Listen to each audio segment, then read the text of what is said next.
So if I put myself in the shoes of an SMB, right? You know, it almost seems like somebody is taking on the risk, saying that if they take they sign on those dotted lines, saying that yes, they take the ownership, and everything is okay. They don't really get any reward for it, but if something goes wrong, they go to jail. Seems like a pretty scary, pretty scary, ownership for anybody to sign off.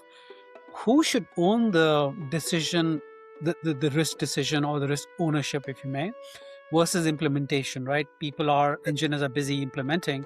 Somebody's like, especially if companies don't have a dedicated person that says, yep, they'll take over the ownership, like a CISO or whoever. In a normal organization, do you think it's better to offload that to companies like, to people like yourself who understand that? Or do you think there are ways for companies to say, well, that's further up, somebody will own it? And does it There have to be a dedicated person, or can it be a shared responsibility, like in the day can be, job, there's something else? Yeah. yeah. So there is risk transference. You look at insurance, and maybe you hire.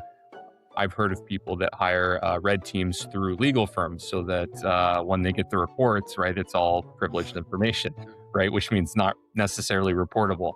There's different games and things that people play for that, but ultimately it's who owns the financial risk, and that might be deferred to different organizations. Ultimately, there's someone that signs the books. That's defined by the IRS, right? If we're talking in the US. And so that person is generally the one on the hook. Now, they may delegate below, right? Technically, the board of directors is, but if they defined a CFO or an accounting firm or someone like that to sign off and own the books, then they'll do that. So you have some of the big four accounting firms. It's one of the reasons they go through audits when they're signing off on books is they need to make sure they're not signing their own lawsuits in real time, right?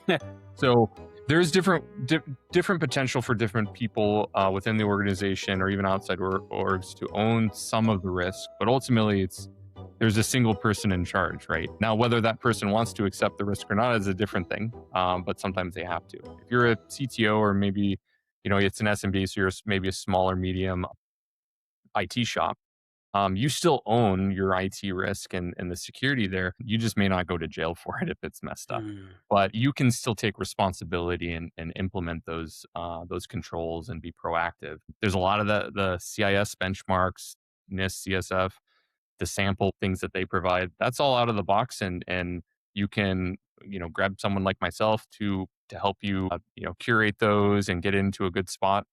You can do it yourself, and you can do all that without too much disruption or ownership from senior leaders. So, and they'll usually appreciate it if you've done all the work, right? For putting that all Yeah. together. And especially if they only have to sign off on some policies.